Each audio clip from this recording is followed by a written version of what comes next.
madaxweynaha koonfur galbeed Soomaali mudane Shariif Xasan Sheekh Aadan ayaa maanta kulan qada sharaf ah oo u sameeyay baarlamaanka koonfur galbeed halkaas oo hadallo ka jeediyay waxa uu mar kale shaaciyay inuu yahay musharac u taagan qabashada xilka madaxtinimo ee koonfur galbeed Soomaaliya. Madaxweynaha koonfur galbeed ayaa baarlamaanka koonfur galbeed ka codsaday inay codkooda siiyaan.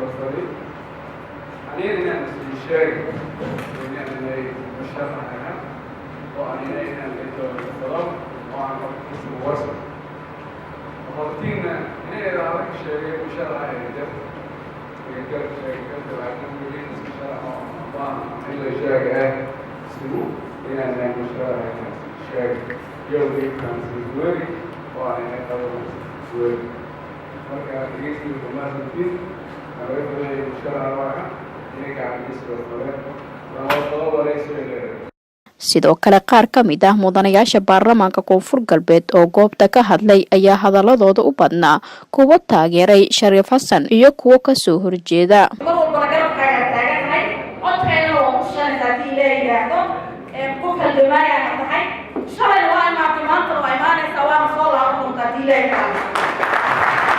سورة الأعراف آية 22 ملك الإله قفك تونسيا قفك ربك قادة قفك ربك إسيا قفك ربك كتوليا مرقورة تاسي إيمانك بشمود المدعوين تاسي كسي هدي أمدرنا حديثا هدي أمدرنا يسوق قاتل أي دونتين أي كاقات كاما قادة كرت هدي أي دونا أنك سالانك مساعد كلام مرقورة تاسي إيمانك بقرب وأنا ما تقول شيء وأنا أقول وأنا مجزء من حوينا هذه الكلمات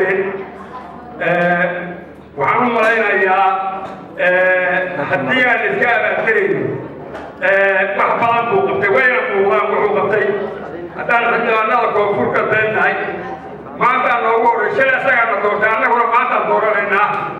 kulankan ayaa yimid iyadoo ay soo dhowdahay doorashada madaxtinimo ee koonfur galbeed Soomaali taasi oo bedeli lahayd maamulka uu hadda hogaamiyo Shariif Xasan Sheekh Aadan. Codsigan uu u jeediyay mudanayaasha baarlamaanka koonfur galbeed madaxweynaha oo ahaa inay codkooda ugu deeqaan iyadoona xildhibaanada ay haayeen kuwa aad u jeedinayay Shariif Xasan iyo kuwa taageersan.